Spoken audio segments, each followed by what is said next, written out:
कौन है?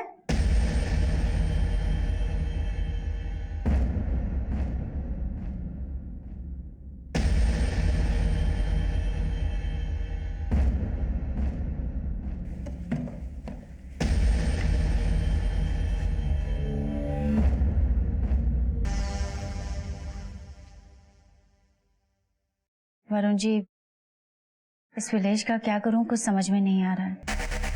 फिर से आया था। सोच रही हूँ कि पुलिस में कंप्लेन कर दूं, पर अगर मैंने पुलिस में कंप्लेन की तो जो नौकरी मुझे मिलने वाली है वो भी शायद नहीं मिलेगी। मैं सोच रही हूँ कि किसी वकील से सलाह मशवरा करके देखूं किसका क्या करना चाहिए। कोमल, तुम उस जॉब ऑफर को छोड़ क्यों नहीं देती? उससे उस विलेज से भी छुटकारा हो जाएगा तुम्हारा। तुम यहाँ पे जब तक चाहो काम कर सकती हो। पर आप जानते हैं मेरी बेटी है, मुझे उसके फ्यूचर की टेंशन है।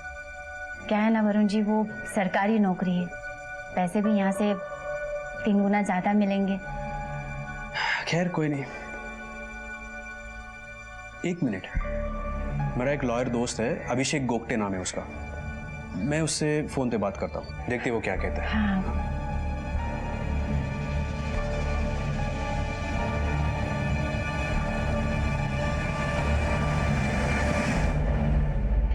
मैंने उससे अभी बात की है। हाँ। वो तुम्हें ठीक 11 बजे कल सुबह 4 को बस स्टैंड पे मिलेगा। मैं चलूंगा तुम्हारे साथ। नहीं वरुण जी, मैं चले जाऊंगी।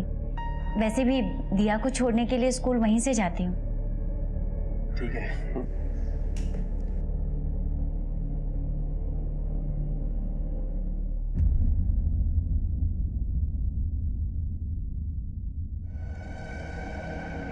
अच्छा मदन जी, आती हूँ मैं। Thank you.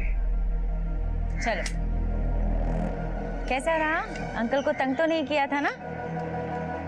होमवर्क किया? दिया? मम्मा, अगली बार मुझे आप कहीं पे जाओगे तो मुझे अपने साथ लेना। अंकल के घर पे मत छोड़ना। क्या किया उन्होंने? कुछ गलत तो नहीं किया तेरे साथ? इधर उधर छुआ तो नहीं? मैं अभी चल के पूछती हूँ। नहीं, बस मुझे अच्छे नहीं लगते। अच्छा ठीक है, मैं छोड़ूंगी।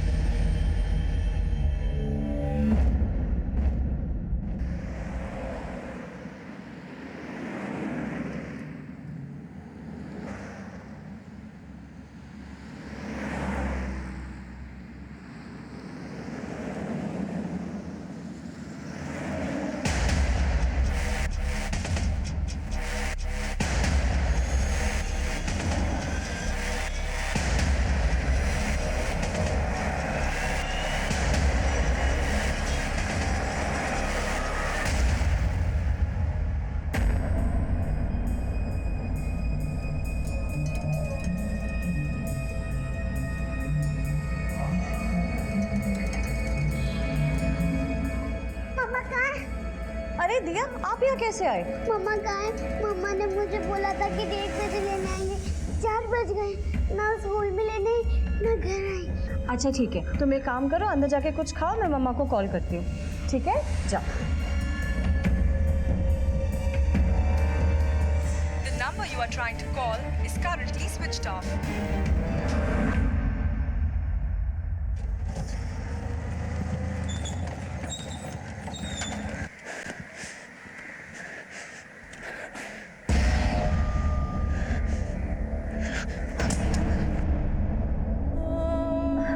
अरे कोमल, ये क्या हुआ? कोमल कोमल कोमल,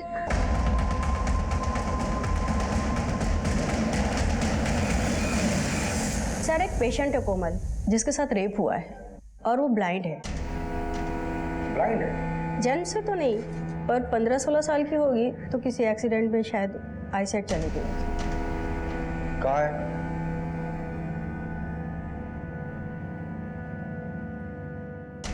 कोमल जी, किसने किया ये सब कुछ? क्या सर? कुछ नहीं सर, कुछ तो नहीं किया। देखिए डॉक्टर मैडम ने हमें सब कुछ बता दिया है, आप भी बता दीजिए प्लीज। मैंने बोला ना सर, कुछ भी तो नहीं हुआ, बस वो तबीयत थोड़ी ठीक नहीं लग रही थी, शायद नीतू जी इसलिए मुझे यहाँ लेकर आ गई। कोमल जी, इस रूम में डॉक्टर और पुलिस के अलावा और कोई नहीं है। कोमल जी, डरने की कोई बात नहीं, पुलिस आपकी हेल्प करेगी, प्लीज बता दीजिए।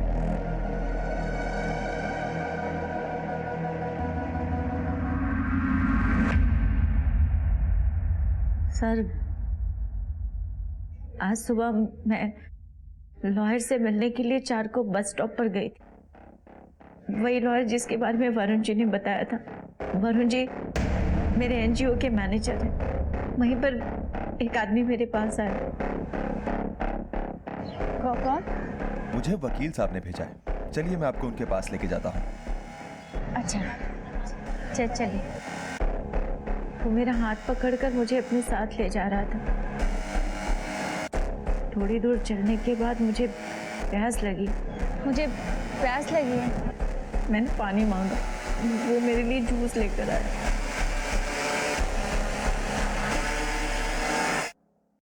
फिर वो मुझे किसी बिल्डिंग में लेकर गया। मैं वहाँ सीढ़ियाँ चढ़कर गई थी सर, इसलिए मुझे याद है। मुझे लगा शायद लॉयर के ऑफिस में लेकर जा रहा है।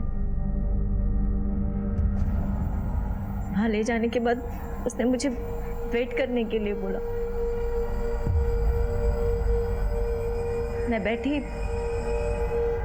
तो मेरी समझ में आ गया सर कि वो सोफा नहीं एक बेड है।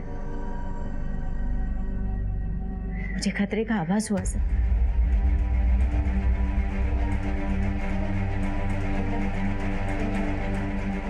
मैं वहां से जाने के लिए निकली।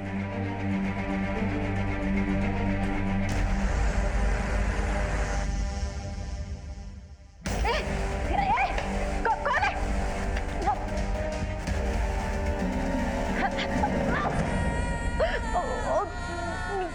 मेरा मुंह बंद कर दिया सर, और उसने मेरे साथ जबरदस्ती की सर। मैं कुछ नहीं कर पाई सर, मैं कुछ नहीं कर पाई।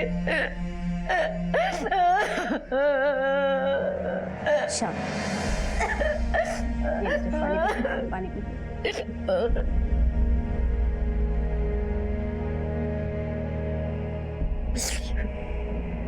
कोमल जी, जिस आदमी ने आपके साथ ये सब कुछ किया है, क्या आप उसे जानती है? या उस जगह पर जहां पर वो लेके गया था, कुछ तो ज़हन में है वो उस बारे में? नहीं सर, मैंने उसकी आवाज भी पहली बार सुनी थी, लेकिन वो मुझे अच्छी तरह से जानता है। मेरी बेटी दिया को भी जानता है सर, क्योंकि उसने बोला कि वो उसे मार देगा सर, और मेरा वीडियो इंटरनेट पे डाल देगा सर। वो अच्छी तरह से जानता है कि मैं देख नहीं सकती, मैं उसे कभी पहचान नहीं पाऊंगी। शायद इसीलिए उसने मेरे साथ ये सब किया। वो मेरी बेटी को मार देगा सर, मेरी बेटी को मार देगा। कोमल जी, डरिए मत। आपकी बेटी की सुरक्षा की जिम्मेदारी अब हमारी है, और आपके साथ जिसने भी ये सब कुछ किया है उसे तो हम गिरफ्तार करके ही रहेंगे।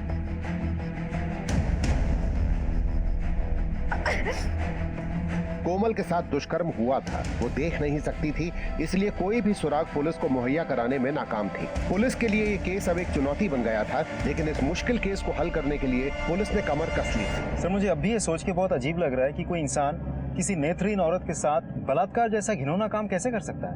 मनीष, कि जिस किसी ने भी किया है वो कोमल को बहुत अच्छी तरह से जानता था। उसे पता था कि कोमल की एक बेटी है और अपनी बेटी के साथ अकेली रहती है। लेकिन सर, अगर कोमल को यही नहीं पता कि उसके साथ ये सारा कांड किसने किया है, तो हम मुजरिम तक पहुंचेंगे कैसे? कोमल को ना ये पता है कि उसका रेपिस्ट कौन है, वो देख नहीं सकती, वो पहचान नहीं पाएगी, और ना ही उसको ये पता है कि चारकोप में एग्जैक्टली कौन से एरिया में उसके साथ ये सब कुछ हुआ है। चारकोप बस स्टॉप के आसपास का जितना भी सीसीटीवी फुटेज मिलता है वो निकालो, और कोमल के कॉल रिकॉर्ड्स निकालो। उसकी मोबाइल की आखिरी लोकेशन क्या थी ये भी पता करो। कोमल जिस एरिया में रहती है वहाँ जाके लोगों से पूछताछ करो, वो किस किस से मिलती थी, उसका रूटीन क्या था, उससे मिलने कौन कौन आता था, और वो एनजीओ का मैनेजर वरुण, उसे पुलिस स्टेशन बुला लो। सर,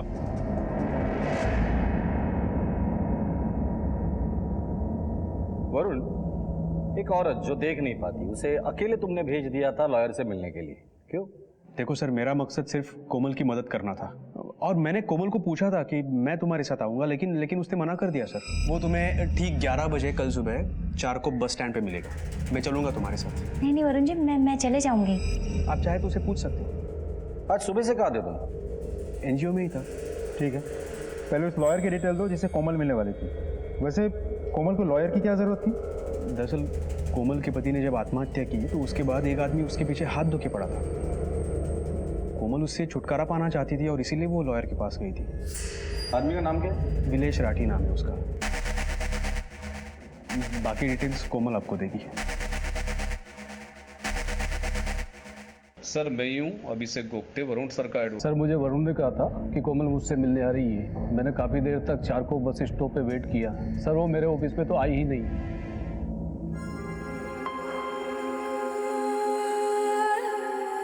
मम्मा, मम्मा आप ठीक हो ना? आप स्कूल नहीं आए थे तो मैं बहुत डर गई थी। बेटा वो आज नई जॉब के एप्लीकेशन देने गई थी ना, तो लेट हो गया। आगे से नहीं होगा, सॉरी। मम्मा आपको चोट कैसे लगी? वो जल्दी जल्दी आ रही थी ना तुम्हारे स्कूल के लिए, स्लिप हो गई। कोमल, कोमल मैंने खाना बना दिया है, खाना खा लेना। हाँ दिया, दरवाजा बंद कर लेना।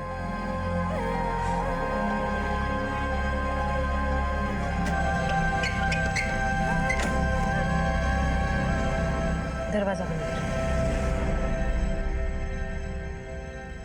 उसका नाम विलेश राठी है सर। जिस स्टेशन पर मेरे पति सुनील अनाउंसर का काम करते थे, वो वहीं पर सुपरवाइजर है सर। उस समय मेरे पति के प्रमोशन की बात चल रही थी, लेकिन उसने उनके सामने एक बहुत ही घटिया सी शर्त रखी। कैसी शर्त? सर वो मेरे साथ, सर मेरे पति ने उसकी उस बकवास को नजरअंदाज कर दिया, लेकिन उसकी वजह से उसने उनका प्रमोशन रुकवा दिया। वो प्रमोशन हमारे लिए बहुत ज़रूरी था सर। अगर वो प्रमोशन हो जाता तो उनकी सैलरी 15,000 से बढ़कर 40,000 हो जाती। इसकी वजह से सुनील बहुत परेशान रहने लगे थे सर। प्रमोशन तो रुक ही गई है, शायद नौकरी भी हाथ से निकल जाए। समझ में नहीं आ रहा क्या करूं। विलेश भाई तो मेरी मजबूरी का फायदा उठाना चाहते हैं बस। विलेश ने सुनील को इतना परेशान किया सर कि एक दिन सुनील ने अपनी जान ले ली। पापा, पापा उठो पापा। दिया, दिया, क्या हुआ बेटा? बोल ना मम्मा, पापा ने अपना हाथ काट लिया। उनके हाथ से बहुत सारा खून भी निकल रहा है और वो उठ भी नहीं रहे। पापा उठो ना, पापा उठो ना, पापा। पापा उठो ना, पापा उठो ना, पापा उठो ना। सर कानूनी तरीके से सुनील की जॉब मुझे मिल रही है, लेकिन मैं उस कमीने का मुंह तक नहीं देखना चाहती। सुनील के जाने के बाद उसकी हिम्मत इतनी बढ़ गई कि वो आए दिन मेरे घर पहुंच जाता था मुझसे इस विषय में बात करने के लिए। इसीलिए मैं वकील से सलाह मशवरा करना चाह रही थी कि इसके बारे में क्या करें। आपने पुलिस कंप्लेंट क्यों नहीं की? मेरी एक बेटी है 8 साल की। मैं नहीं चाहती कि मैं पुलिस में आऊं और बात बिगड़ जाए, कहीं उसने मेरी बेटी को कुछ नुकसान पहुंचाया तो। इसीलिए सर मैं बहुत डर गई थी। कोमल जी, आपके साथ इतना सब कुछ होने के बाद आपने पुलिस की मदद की है स्टेटमेंट देकर। अभी आप घर जाइए, मुजरिम को पकड़ना हमारी जिम्मेदारी है। Thank you sir.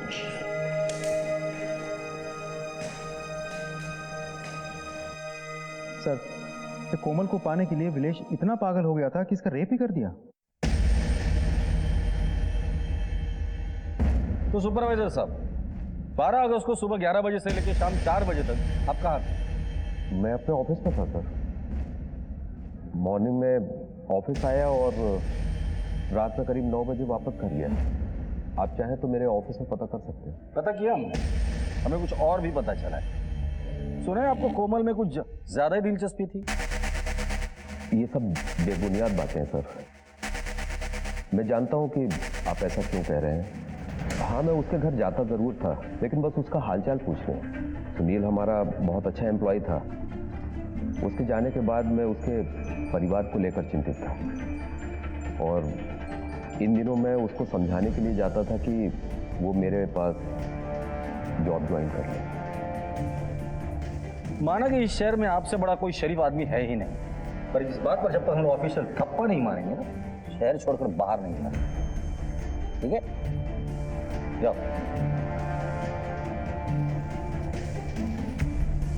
बहुत शातिर आदमी है, नजर रखना इस पर। इसकी ट्रायंगुलेशन रिपोर्ट निकालो, स्पेशली 12 अगस्त की। सर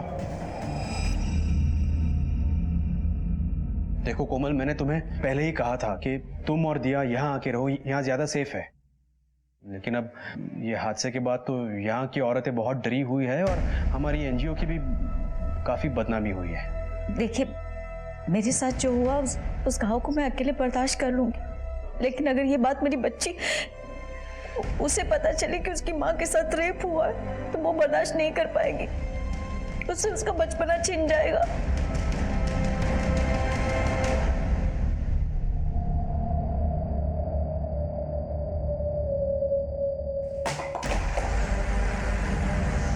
कौन है? कौन है? कौन है? बताओ।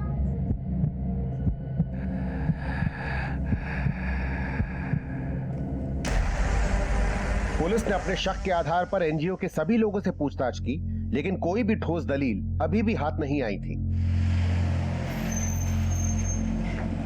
सर, कोमल से जुड़े सभी लोगों से पूछताछ की मैंने। अभी तक तो शक सिर्फ विलेश पर ही है, लेकिन फिर भी विलेश के खिलाफ हमारे हाथ एक भी सबूत ऐसा नहीं लगा जिसके आधार पर हम ये कह सकते हैं कि मुजरिम विलेश ही है।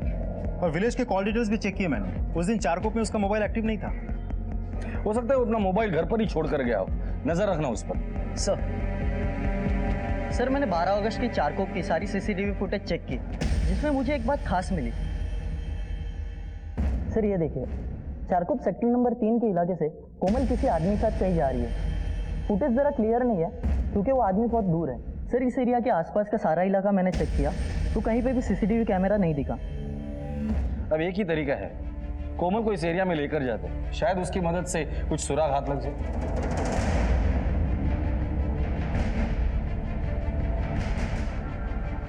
कोमल जी, चारकोप बस स्टॉप तो यहीं पर है, क्या इसी बस स्टॉप पर आप रुकी थी? हाँ सर। सर यहाँ आसपास में कोई शायद टेलर है, मशीन की आवाज सुनी थी मैंने।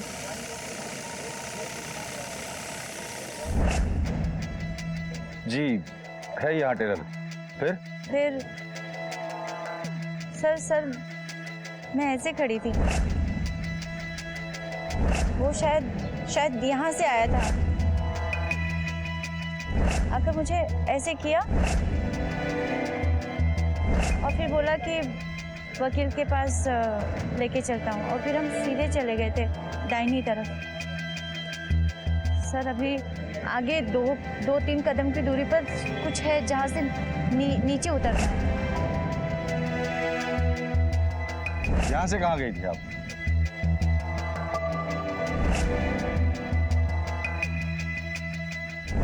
इधर गए थे सर।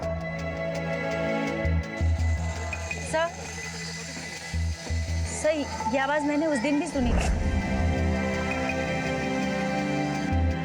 जी यहाँ काम चल रहा है। सर हम सही जा रहे हैं, हम सीधे गए थे और इसके बाद एक स्पीड ब्रेकर भी पड़ेगा सर। सर इसके बाद हम राइट में टर्न ले लिया था सर।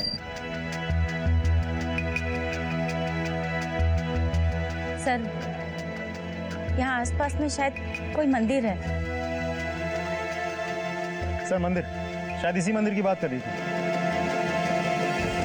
जी जब आप वहां से यहाँ आई थी तो मंदिर आपके राइट साइड था या लेफ्ट साइड था?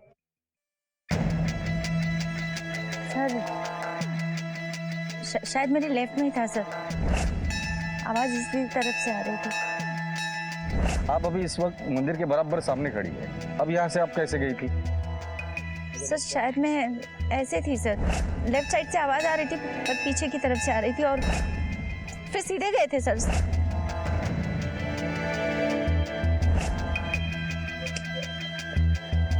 सर यहाँ से रास्ता किस तरफ जाता है? लेफ्ट की तरफ। हाँ हम लेफ्ट की तरफ ही गए थे सर। थोड़ी दूर जाने के बाद पता नहीं किसी बहुत ज्यादा भीड़ भाड़ वाली जगह पे चले गए सर। चारों तरफ से आवाज आ रही थी, गाड़ियों का साउंड था सर। इस एरिया में अगर कहीं सीसीटीवी मिलता है तो चेक कर, अगर सीसीटीवी है तो उसका फुटेज। 50 कदम की दूरी पर मुझे प्यास लगी थी, वो मेरे लिए जूस लेकर आया था सर।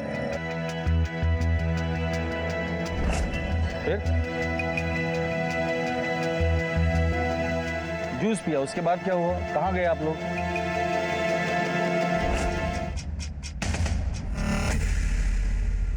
मुझे कुछ याद नहीं है सर, मुझे कुछ याद नहीं आ रहा सर।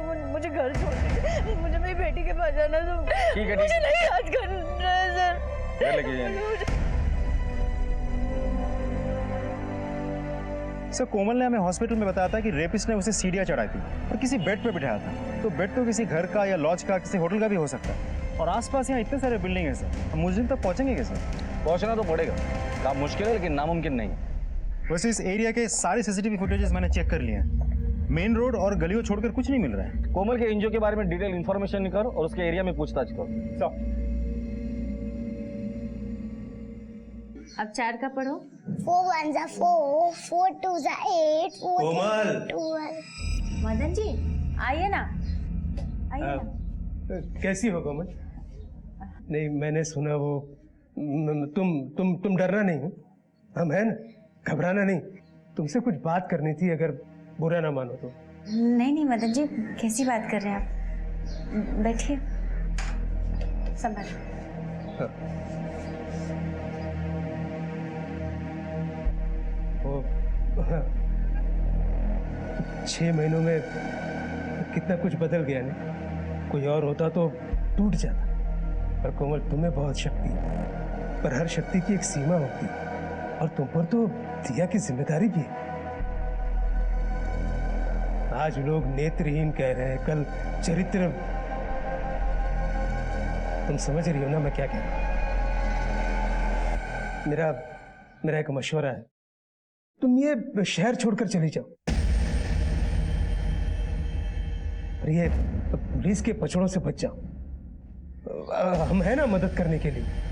नागपुर में हमारी पहचान के लोग हैं, वो तुम्हारी मदद कर देंगे। मदन जी,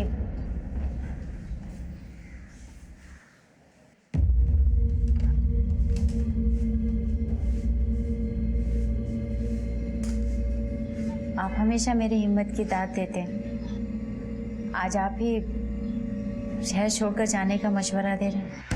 आप चिंता मत करिए, मैं संभाल लूंगी सर। अच्छा, ठीक है, मैं चलता हूँ।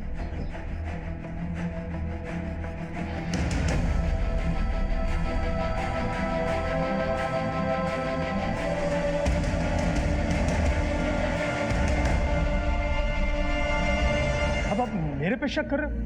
मेरा और कोमल का दर्द एक ही है, और मैं सिर्फ उसका दर्द बांटने चाहता था। कलाकारों से, और कलाकार का दिल है ना, मोम का होता है। और उसी मोमबत्ती से तुमने कोमल की जिंदगी में आग लगा दी, क्यों? सब मैंने ऐसा कुछ भी नहीं किया। 12 अगस्त को तो मैं कोमल से मिला भी नहीं। अच्छा एक बात बताओ, तुम्हारी कमाई का जरिया है सिर्फ म्यूजिक, और मुंबई जैसे शहर में सिर्फ संगीत के जरिए इतना बड़ा घर, इतने पैसे, मानना पड़ेगा। ओ साहेब, ये मेरा पुश्तैनी घर है, बाप दादा के टाइम से।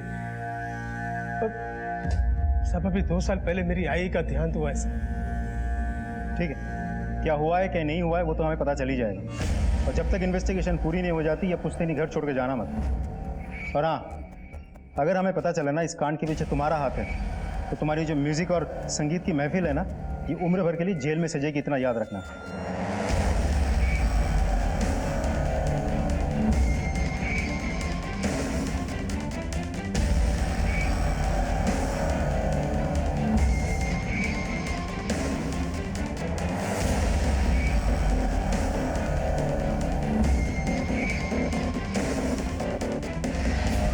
सर ये कामिनी है। लगभग 6 महीने पहले हमारे पुलिस स्टेशन में इसके पड़ोसी ने एक मिसिंग रिपोर्ट दर्ज की थी। हमने जब जांच पड़ताल की तो हमें ये पता चला कि वो लड़की एक एनजीओ में काम करती थी। एनजीओ का नाम क्या था? रोशनी का सफर।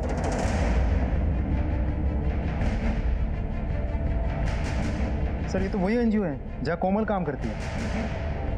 सर हम लोगों ने जब आगे छानबीन की तो हमें पता चला कि ये लड़की अपने गाँव गई थी, लेकिन गाँव से हमें ये रिपोर्ट मिली कि वो तो अपने गाँव पहुँची ही नहीं। उसके फादर का सर अक्सर फोन आया करता है, अपनी बेटी के बारे में पूछताछ करते हैं। सर ये तो एक मेजर लीड हाथ लगी है। Thank you.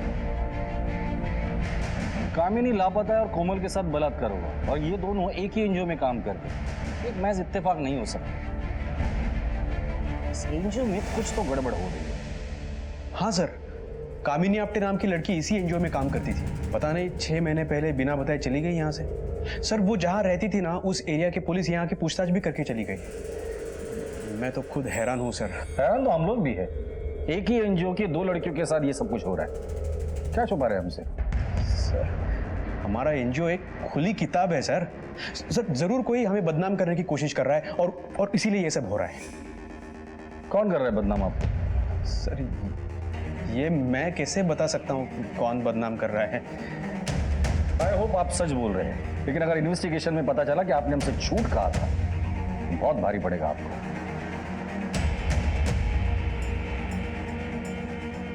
टीम कोशिश कर रही है, लेकिन अभी तक कोई लीड नहीं मिली। सर लेकर आओ।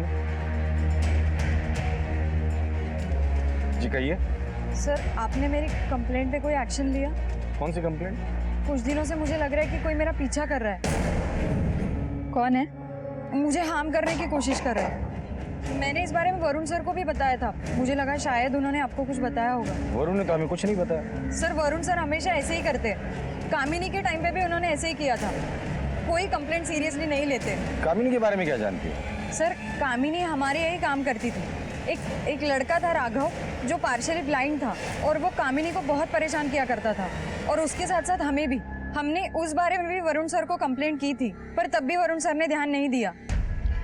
कामिनी इस वक्त कहाँ है? सर लोग कहते हैं कामिनी घर चली गई, पर मुझे लगता है वो राघव के डर से ही भाग गई है।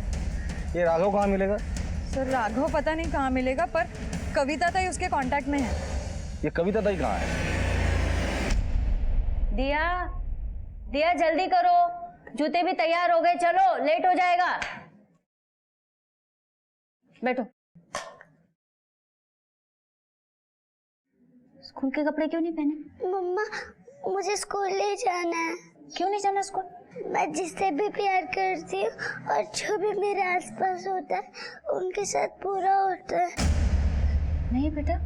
पहले पापा मर गए, फिर आपके साथ, फिर मदन अंकल। क्या किया मदन जी ने? उन्होंने कहा पापा स्ट्रांग नहीं थे, पापा वीक थे, और मेरे फ्रेंड कहते हैं कि पनौती हूँ। नहीं बेटा, ऐसा नहीं बोलते। हाँ, किसने कहा कि तू पनौती है? तू तो मेरी हिम्मत है, मेरी ताकत है। प्रॉमिस कर मुझे कि आगे से ऐसे कभी नहीं सोचेगी कि जो हुआ वो तेरी वजह से हुआ। हाँ? प्रॉमिस मम्मा। अच्छा कपड़े पहन ले, स्कूल जाते हैं।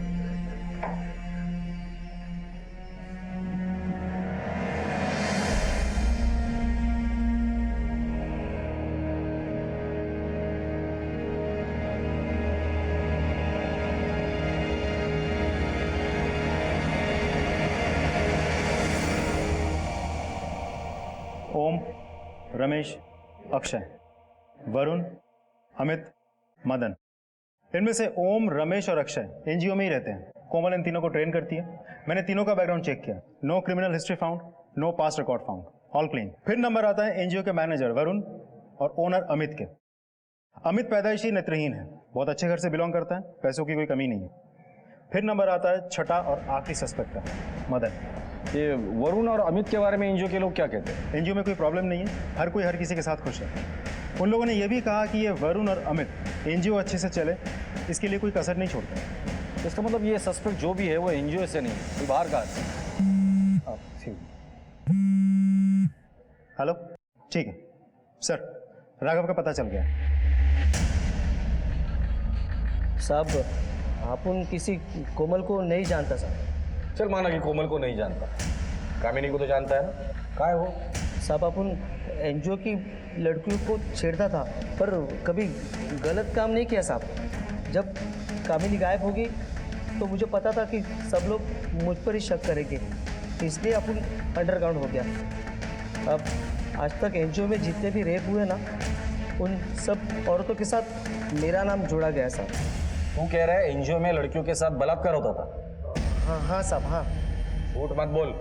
अगर एनजीओ में लड़कियों के साथ बलात्कार होता था तो किसी ने पुलिस कंप्लेंट क्यों नहीं की? सब मैं झूठ नहीं बोल रहा हूँ साहब, सब मैं सच बोल रहा हूँ। उन सब औरतों के नाम और फ़ोन नंबर है मेरे पास। मैं मज़े करने के लिए उनको कॉल किया करता था साहब। हाँ, राघव के पास से उन औरतों के नंबर ले लो, उन्हें कांटेक्ट करो, उनका स्टेटमेंट रिकॉर्ड करो। अब तो ठोस सबूत हाथ आने पर ही इस वरुण पर हाथ डालना। पुलिस के हाथ आए राघव ने नए खुलासे किए थे और केस को एक नई दिशा में मोड़ दिया था। पुलिस ने अब पहले सबूत बटोरने को प्राथमिकता दी और अपनी तफ्तीश का दायरा फैला दिया। हाँ सर, ये लड़की तो बगल वाले लॉज में गई सर। लॉज का नाम हनीमून लॉज। सर, उसने मुझे धमकी दी थी कि अगर मैंने उसके बारे में कुछ बताया तो वो मेरी वीडियो इंटरनेट पे डाल देगा। सर, मैं उसकी धमकियों की वजह से चुप थी। किसने धमकी दी थी आपको? वरुण। मारो मत, मुझे भी फटाफट बोलता हूँ सर। सारे मामले दबा के क्यों रखे थे तूने? अगर पुलिस केस हो जाता तो हमारे एनजीओ को ताला लगता सर, बहुत बदनामी हो जाती हमारी। मैंने उन लड़कियों को झूठ बोला, मैंने कोई वीडियो नहीं बनाया सर। लेकिन सर शपथ सांखो खरा बोल रहा हूँ सर, मुझे बिल्कुल नहीं मालूम कि रेप किसने किया है। मैं बस खुद को और एनजीओ को बचाना चाहता था सर। बहुत एनजीओ कर रहा है? क्या रखा है उस एनजीओ में जो एनजीओ से इतना प्यार करता है? हमारे अमित सर कुछ देख नहीं सकते और उसकी वजह से हमारे एनजीओ की पूरी जिम्मेदारी मेरे कंधों पर थी। मैं जहाँ कहूँ वहाँ वो बिना पूछे साइन करते थे सर। उसी भरोसे का फायदा उठाकर मैं एनजीओ से पैसे चुराता था सर। सर, अगर रेप की वजह से एनजीओ पे इंक्वायरी होती तो मेरा ये सच सामने आता, इसलिए मैंने ये मामला दबा के रखा सर। मुझे इस वरुण पे रत्ती भर भी भरोसा नहीं है, लेकिन एक सेकंड के लिए अगर मानते हैं कि वरुण सच बोल रहा है तो इन औरतों के साथ बलात्कार कर कौन रहा है और कहाँ कर रहा है? हाँ बोलो। मैं चारकोप के हनीमून लॉज पे हूँ। कोमल को यहीं लाया गया था। क्या? सर, इनमें से कोई नहीं था कोमल के साथ में। ध्यान से देख और सच सच बता, इनमें से कौन आया था कोमल के साथ तेरे लॉज में? सर, कोई नहीं था। बोलता सर पता।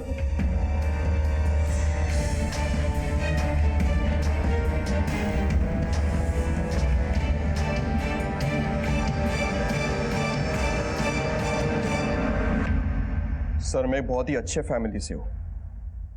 ये एनजीओ मेरे पिताजी ने मेरे लिए खोल के दिया था, मगर क्या फायदा सर, हर काम के लिए, हर एक चीज के लिए मुझे किसी ना किसी पर डिपेंडेंट रहना पड़ता था। कोई भी लड़की मुझसे शादी नहीं करना चाहती थी सर, इसलिए मैंने एनजीओ की एक औरत पर हाथ डाला। मेरे पास पैसे तो बहुत थे, अगर मैं चाहता तो इन्हें खरीद सकता था, लेकिन मैं इन सबको दिखाना चाहता था कि मैं किसी और से कम नहीं हूँ। ऊपर वाले ने मुझे आंखें तो नहीं दी, लेकिन हर एक चीज को बारीकी से सुनने की और अंदाजा लगाने की शक्ति दी। जिसे मैं ऊपर वाले का अभिशाप समझता था, वो मेरे लिए एक वरदान बन गया। मुझ जैसे नेत्रहीन इंसान पर किसी ने भी शक नहीं किया। कई औरतों ने तो पुलिस कंप्लेंट भी नहीं की। कामिनी के साथ क्या किया था? वो कहाँ गायब हो गई? उसने मुझे मेरी आवाज से पहचान लिया था सर। अकेले तो तू मर्डर कर नहीं सकता और ना ही लाश को अकेले ठिकाने लगा सकता है। सर, उसको मारा तो मैंने खुद था, लेकिन उसकी लाश को ठिकाने लगाने के लिए पैसों ने मेरी मदद की। मेरे ड्राइवर जगन को मैंने 25,000 रुपए दिए। उसने एक भी सवाल पूछे बिना मेरे सारे काम कर दिए। कोमल को तूने अपना शिकार कैसे बना लिया? सर, जगन ने वरुण और कोमल की बातें सुन ली थी। वो तुम्हें कल 11 बजे चारकोप बस स्टॉप मिलने वाला है। मैं चलूंगा तुम्हारे साथ। नहीं, उसकी कोई ज़रूरत नहीं, मैं चले जाऊंगी। वैसे भी दिया को स्कूल छोड़ने के लिए उसी रास्ते से जाती हूँ। बाकी सारी औरतें तो जगन तेरे पास लेकर आता था, लेकिन कोमल के केस में जगन नहीं गया था, तू उसे मिलने गया था। क्यों? कोमल और जगन अक्सर एक दूसरे से बातें किया करते थे। वो उसे छूकर बता सकती थी कि वो जगन है, लेकिन वैसा इंटरेक्शन मेरा और कोमल का कभी नहीं हुआ। एनजीओ में कुछ भी करना मेरे लिए रिस्की साबित हो सकता था, लेकिन मैं एक सही मौके की तलाश में था। मेरे ड्राइवर जगन ने मुझे बता दिया था कि वो चारकोप जा रही है, और जैसे ही वो चारकोप पहुंची, मेरे ड्राइवर ने मुझे इन्फॉर्म कर दिया और बाद में मुझे अच्छे से गाइड भी किया। बस सर, सीधा आपके सामने 10 कदम आगे। कौन? मुझे वकील साहब ने भेजा है।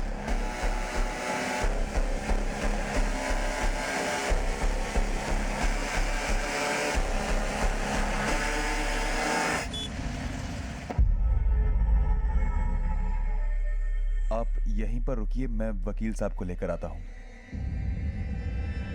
अगर तुमने इस बारे में किसी को कुछ भी बताया तो मैं तुम्हारी बेटी दिया को भी जान से मार दूंगा। लेकिन नीतू ने सारा खेल बिगाड़ दिया। उसने उसे हॉस्पिटल में एडमिट किया, जिसके बाद आप लोग इस केस में इन्वॉल्व हो गए।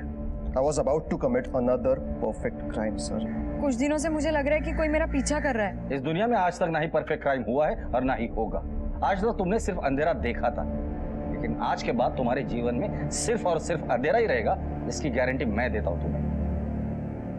उस ड्राइवर जगन को भी उठाकर लेकर आना जिसने इसके जुर्म में इसका साथ दिया। कोमल जहां जीवन में सैकड़ों संघर्ष होने के बावजूद हालात से लड़ रही थी, अपने साथ दुष्कर्म होने के बाद भी जिंदगी को समेटे हुए थी, अपनी सकारात्मक सोच की डोर को थामे हुए थी। याद रखिए, जो है, जैसा है, जितना है, उसी से औरों के काम आइए और अपने अंदर कभी भी किसी हीन भावना या नकारात्मक सोच को पनपने न दीजिए।